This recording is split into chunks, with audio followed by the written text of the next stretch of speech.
প্রায় দেড় যুগ পর দেশে আসতে যাওয়া বিএনপির ভারপ্রাপ্ত চেয়ারম্যান তারেক রহমানকে সংবর্ধনা দিতে প্রস্তুত হচ্ছে মঞ্চ। নেওয়া হয়েছে বাড়তি নিরাপত্তা ব্যবস্থা, মোড়ে মোড়ে বসানো হয়েছে নিরাপত্তা চৌকি।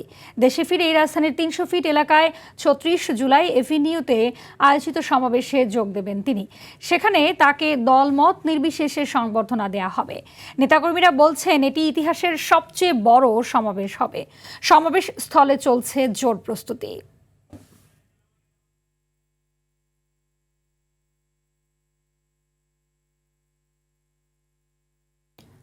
দর্শক, এই মুহূর্তে সমাবেশ স্থলে রয়েছেন সহকর্মী আব্দুর রহিম। আমরা সরাসরি যুক্ত হচ্ছি তার সঙ্গে।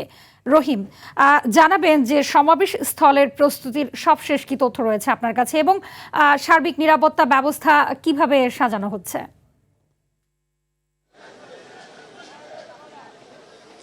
জি হাবিবা, জনাব তারেক রহমান বিএনপির ভারপ্রাপ্ত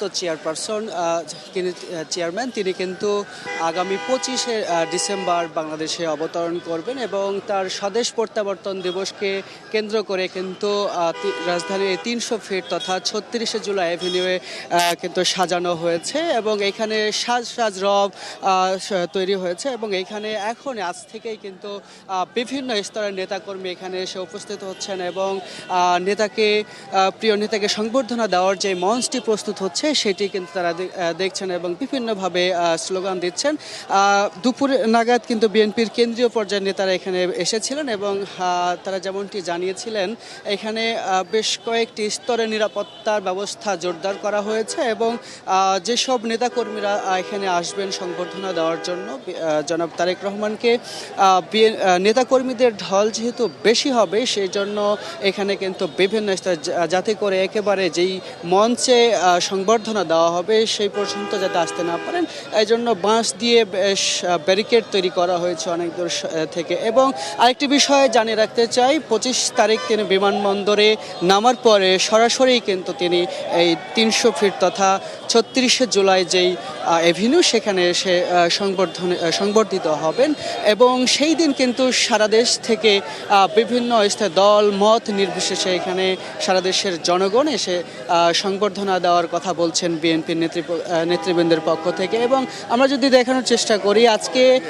আজকে কিন্তু সকাল থেকে এখানে নেতাকর্মীদের ঢল নেমেছে এবং দেখা যাচ্ছে বিভিন্নভাবে বিভিন্ন স্তরের নেতা এবং কর্মীরা এসে উপস্থিত হয়েছেন এখন পর্যন্ত। সব মিলিয়ে যেটি বলা যায়, বিএনপির জনাব তারেক রহমান আগমন উপলক্ষে কিন্তু সর্বোচ্চ পর্যায়ে নিরাপত্তা বেষ্টনী দেওয়া হয়েছে এবং নেতৃবৃন্দের পক্ষ থেকে বলা হচ্ছে যে কোনো ধরনের নিরাপত্তা দেওয়া হচ্ছে এবং যে অপ্রীতিকর ঘটনা রোধে কিন্তু তারা সর্বোচ্চ সচেতন রয়েছেন। এবং সব মিলিয়ে যেটি বলা যায় যে এখন পর্যন্ত জনাব তারেক রহমানকে সংবর্ধনা দেওয়ার জন্য মঞ্চ ইতোমধ্যে প্রায় শেষ পর্বে, এখন শেষ পর্যায়ের কিছু প্রস্তুতি গ্রহণ করা হচ্ছে। সব মিলিয়ে বলা যায় সুষ্ঠু এবং সুন্দরভাবে দীর্ঘ 18 বছর পরে জনাব তারেক রহমান দেশে ফিরছেন। তার স্বদেশ প্রত্যাবর্তনকে কেন্দ্র করে সেজেছে সারা বাংলাদেশ, এমনটি বলছেন নেতাকর্মীরা। তো এই ছিল আমার কাছে 36শে জুলাই এভিনিউ তথা রাজধানীর 300 ফিট এলাকা থেকে সর্বশেষ। হাবিবা, জি ধন্যবাদ আপনাকে।